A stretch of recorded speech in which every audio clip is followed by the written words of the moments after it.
یوگا بچه‌ها چطورین؟ امروز با یکی از خفن‌ترین پرونده‌های جنایی دنیا روبرویم. کسی که وقتی به عکسش نگاه میکنی اصلا به ذهنت خطور نمیکنی که پشت اون نگاه آروم و اون لبخند کوچیکش یه ذهن تاریک مخفی شده. اسمش H.H. هولمزه و تمام دنیا اونو به عنوان اولین قاتل زنجیره آمریکا میشناسن.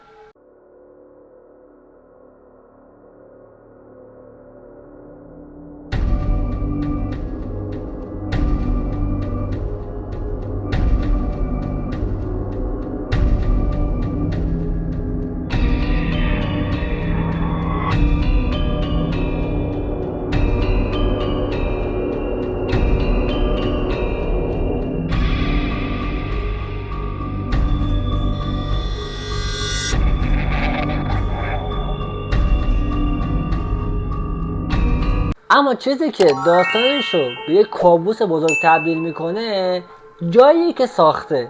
یه ساختمونه 3 طبقه وسط شیکاگو، دره بدون دستگیره، راهروهای بنبست و زیرزمینی که اینو بذارید بعدا بهتون بگم چون داستانش مفصله. جایی که ساخت مردم اسمش رو گذاشتن هتل مرگ یا مردر کسل. کسی که میخوایم پرونده‌اش رو بررسی کنیم، میخوایم از موقع که به دنیا میاد، داستانهای بچگیش، خانواده پیترز و تا موقعی که به پای چوبی دار میذاره و رازهایی که بعد از 120 سال هنوز کشف نشده. چرا معطلین؟ Let's go! هولمز در سال 1861 توی نیو همشایر به دنیا میاد. بچه‌ای که خیلی باهوش بود، یه ذره گوشه‌گیر بود و از بچگی یه چیزی مثل ترس، درد و اینجور احساسات توی وجودش کم بود. مدرسه همه بچه‌ها مسخرهش میکردن چون که رفتاری عجیب غریب و ترسناک از خودش نشون میداده. یه بار توی مدرسه همکلاسیاش اونو سمت یه اسکلت آزمایشگاهی هول میدن جوری که بخواد بترسه، ولی هولمز اصلا آدمی نبوده که بخواد نسبت به اینجور چیزا واکنش نشون بده. البته چندین سال بعد توی مصاحبه گفته بوده که این اسکلت ها باعث شد که یه چیزی رو درک کنه و اون چیز این بود که مرگ یه چیز نامفهومی تو زندگی براش بوده. سالها بعد رفت دانشکده پزشکی و اونجا شروع کرد به کسب درآمد از مرگ افراد.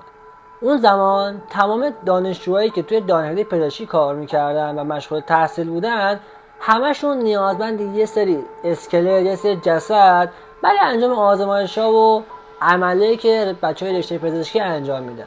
ولی هولمز از جسد افراد بابت اجاره دادن به بقیه دانشجوها پول میگرفت و این یه تجارت مخفی و تاریک تو دل همون دانشکده پزشکی داشت. همین اتفاق باعث شد که بعداً تبدیل به یک قاتل سریالی و یا اولین قاتل سریالی آمریکا تبدیل بشه.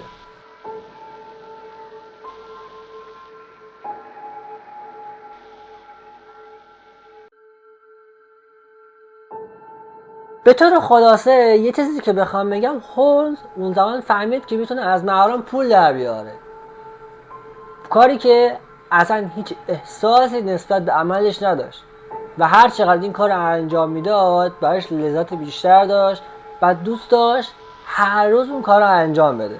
انگار براش تازگی و یه سری کشفیات جدید داشته.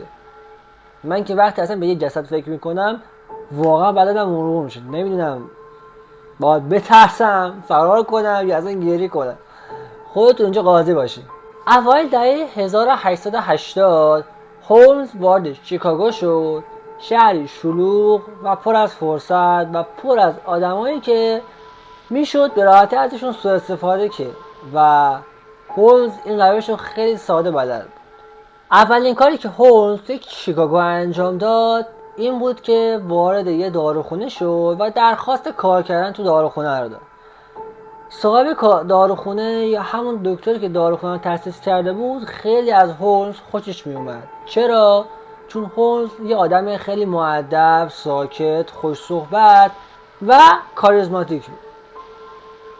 اما چندین ماه بعد یه اتفاقی افتاد که صاحب داروخونه یا همون دکتر کاملا گم شد و خبری ازش نشد. این دکتر از اونجایی که خیلی به هولمز اعتماد داشت، همه از هولمز پرسیدن که آقای دکتر کجا؟ اونم در سادگی جواب میداد که دکتر رفته پیش خانواده‌اش و به اونا سر بزنه، در صورتی که هولمز دکتر رو کشته بوده و جسدش رو قایم کرده بوده. از اونجا هولمز وقتی هر جا میرفت، هر مکانی میرسید، یه نفر یا چند نفر گم میشدن، انگار جزء عادتهای روزانه شده بود و همه در تعجب بودن که چرا وقتی هولمز وارد یه مکان جدید میشه یه سری اتفاقات عجیب غریب میفته.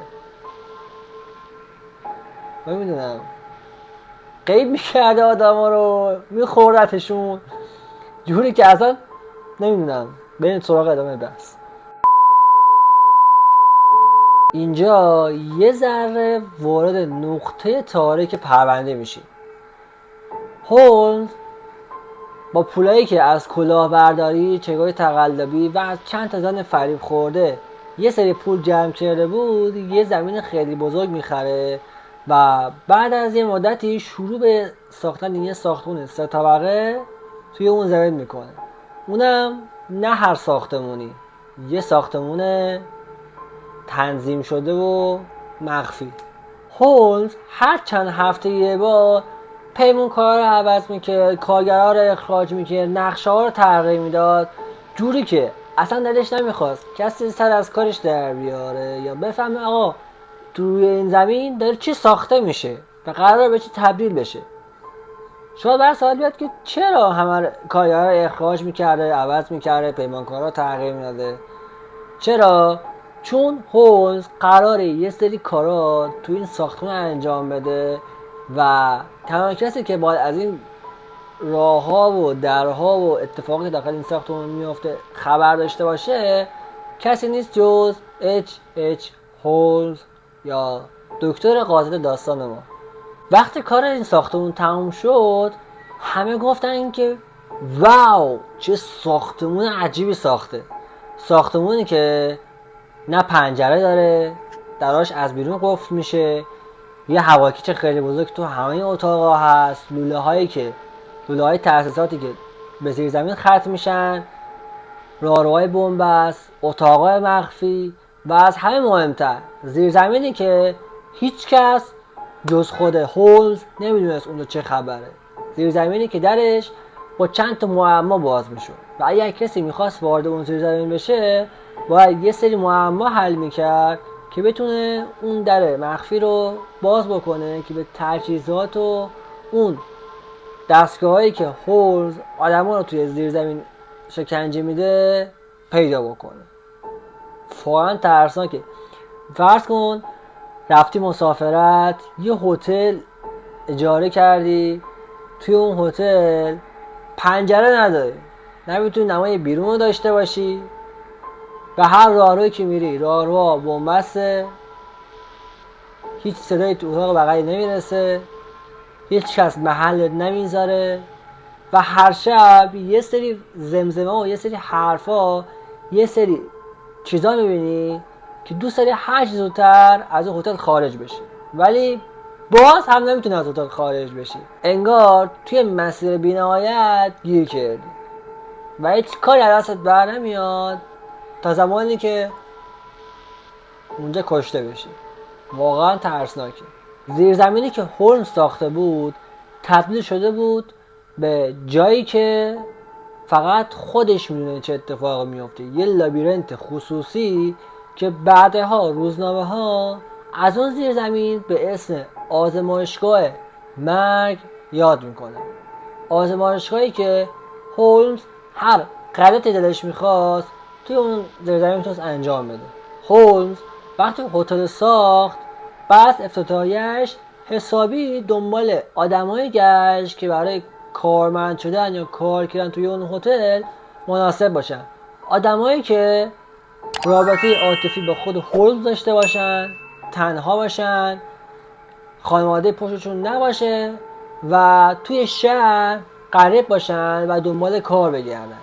یه سریا میگن کسایی که وارد اون هتل میشدن هیچ وقت هیچ نشونی، هیچ اسمی ازشون خارج نشد، یا اصلا کسایی که وارد میشدن دیگه راه برگشت نداشتن. خیلی ترسناکه. فرض کن همون مسافرت رفتی، هتلی که اجاره کردی دیگه برنگردی. واقعا ترسناکه. واقعا ترسناکه. یه موردی که بخوام از کارمنداش مثال بزنم، آدمایی بودن که حقوقشون عقب افتاده بود یا برای نمایشگاه بزرگ شیکاگو وارد این شهر شده بودن و دنبال یه سرپناه میگشتن، یا کسایی که خیلی به صورت عاطفی از هولمز خوششون اومده بوده یا به هولمز اعتماد داشتن و کسایی که هولمز بهشون قول داده بود که اونا رو توی داروخونه‌اش و دفتر کارش استخدام کنه. یکی از ویژگی مثبت هولمز بازی ذهنی قوی بود که هولمز میتونست با بقیه افراد انجام بده. حرفهایی که بوی پول، حقیقت، مقام، شهرت و البته کمی چاشنی دروغ داشتن و دروغایی که باعث شد خیلی از آدما فریب حرفای هولمز بخورن و یهویی از روی زمین ناپدید بشن.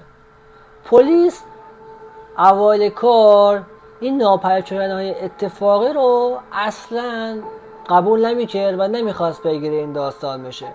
چرا؟ چون شهر شیکاگو خیلی شهر بزرگی بوده و همه در رفت و آمد و عبور و مرور بودن و کسی توی این چروقی اگر گم میشد چیز خیلی طبیعی بوده و همه فکر میکردن که خود طرف گم شده، نه اینکه یه اتفاق خاصی براش بخواد بیفته. دکتر هولمز فقط یه قاتل نبود، او یه ابرکلاهبردار بود. کاری که دکتر هولمز انجام میداد میشه بگیم که مأمور بیمه رو فریب میداد، چکای تقلبی صادر میکرد، با دختره ازدواج میکرد که خیلی پولدار بودن ولی نیتش از ازدواج فقط پول بوده. وسایل اجاره میکرد ولی وسایل پس نمیداد و خیلی از کار دیگه که خیلی از مردم واقعا ازش آزرده شده بودن و حسابی توی کوچه پس کوچه ها به اون فوش میدادن و همیشه میخواست دهنش سرویس کنه. انگار دکتر هولمز توی جهان موازی زندگی میکرد، توی جهانی که اصلا با بقیه مردم یکی نبود.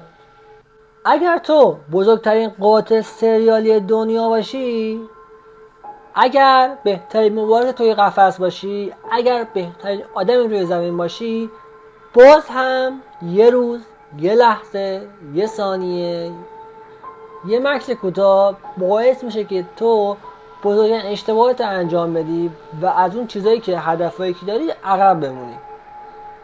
هولمز بزرگترین اشتباهی که کرد آشنا شدن با خانواده پیتلز بود.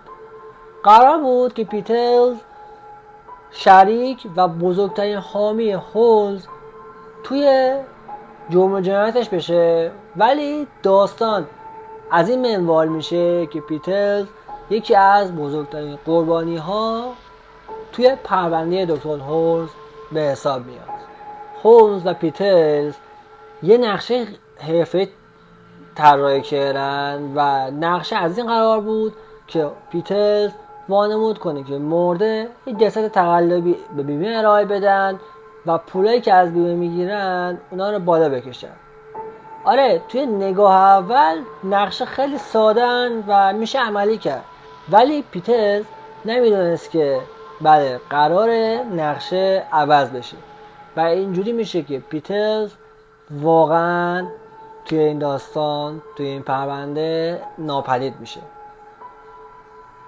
فرض کن به رفیق بگی بیا بریم دزدی، بریم فلان چیزی بدزدیم، فلان کار بکنیم، بیسار کار انجام بدیم، ولی کسی که گیر بیافته خودت باشی، نه دوسته.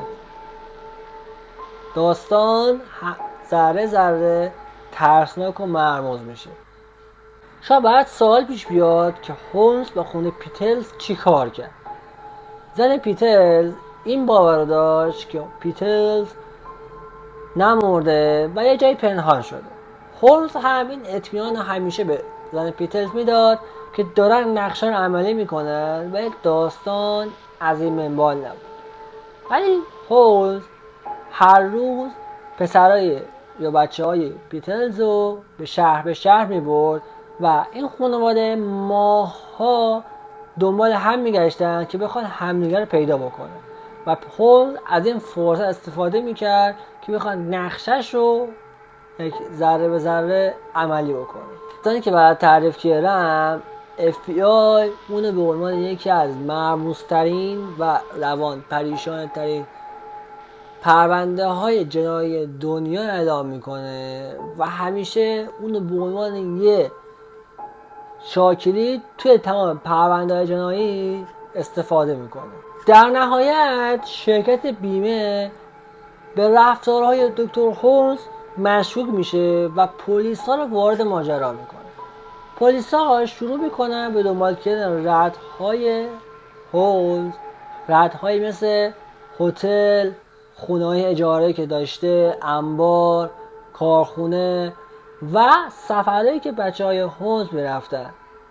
پلیس تک تک این ردها رو دنبال میکنه و به جایی که میرسه میفهمن که واقعا با یه پرونده عجیب و غریب رو هستن و باید 0% وقت مامورای پلیس صرف حل کردن این پرونده با سرنخاش بشه. پلیسا وقتی وارد هتل شدن فهمیدن که وارد یه دنیای عجیب و غریب شدن. دنیایی که دراش عجیب بودن، دیواراش عجیب بودن، راهروهاش عجیب بودن، لوله هایی که توی ساختمون رد شده بودن اصلا معنی خاصی نداشتن، زیرزمین عجیب و غریبی داشت. پلیسا فهمیدن که وارد یه هتل نشده بودن، وارد یه ماشین جرم و جنایت شده بودن. ماشینی که تو آدم میدادی و ازش جسد تحویل میگرفتی. اما در نهایت هولمز در سال 1894 دستگیر شد، ولی نه به خاطر قتلایی که انجام میداد، به خاطر شکایتایی که بیمه از هولمز انجام داده بود و تازه وارد بخش بازجویی میشی که پرونده هولمز رو مشکوکتر میکنه. وقتی هولمز دستگیر شده بود پشت سر هم افرادی که ناپدید شده بودن سر کلشون پیدا میشد، مدارک عجیبی که پیدا کرده بودن، اعترافایی که انجام داده بود و در نهایت هولمز به قتل پیتلز و خانوادهش متهم میشه و رسانه ها شروع میکنن به تیتر زدن از هولمز ولی به اسم شیطان شیکاگو. دکتر هولمز در سال 1896 اعدام میشه و یه سری حرفای عجیب غریب زده بود. یه جا میگفت که 1 نفر کشته، یه جایی میگفت 27 نفر کشته، یه جا میگفت که او یه آدم نبوده، او یه انسان نبوده، شیطان داخل زندگی میکرده و تمام این حرفا نه نامفهوم بوده، نه قابل استناد، نه قابل بررسی. ولی تا الان اصلا مشخص نشده که هولمز چند نفر رو به قتل رسونده. اگر ما بخوایم طبق حرفای خودش بررسی بکنیم، اگر همون 27-28 نفر رو در نظر بگیریم باز هم خیلی زیاده. یعنی چند سال، چند ماه، چند نفر با می اومدن توی اون هتل و هیچ خبری ازش نمیشده. من برام سواله، اگر تو مأمور پلیس باشی هر روز به اداره زنگ میزنن که یه نفر گم شده، فردا یه نفر گم شده، یه روز یه نفر گم شده، روز بعدش یه نفر دیگه گم شده. اگر 10 روز هم روز یه نفر زنگ میزنه و گم شدن یه نفر اعلام بکنه، میشه 10 نفر گم شده. یعنی توی اون اداره مسخره کسی نبوده که بخواد دنبال این پرونده بیفته. واقعا جای سواله.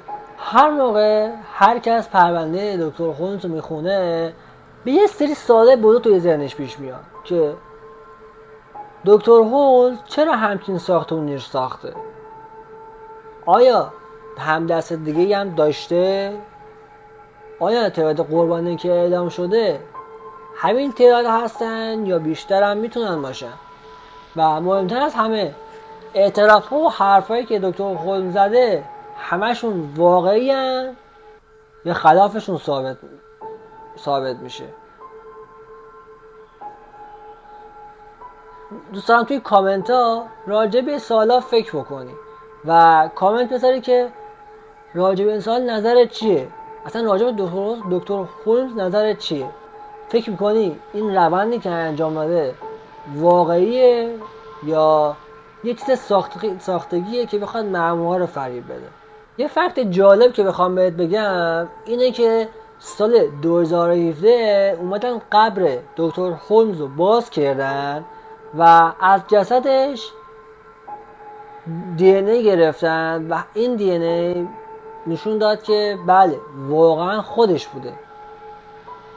چون دلیل باز کردن قبرش این بوده که می‌خواستن ببینن که دکتر هولمز واقعا خودش هست یا نه. دیدن که آره خودشه.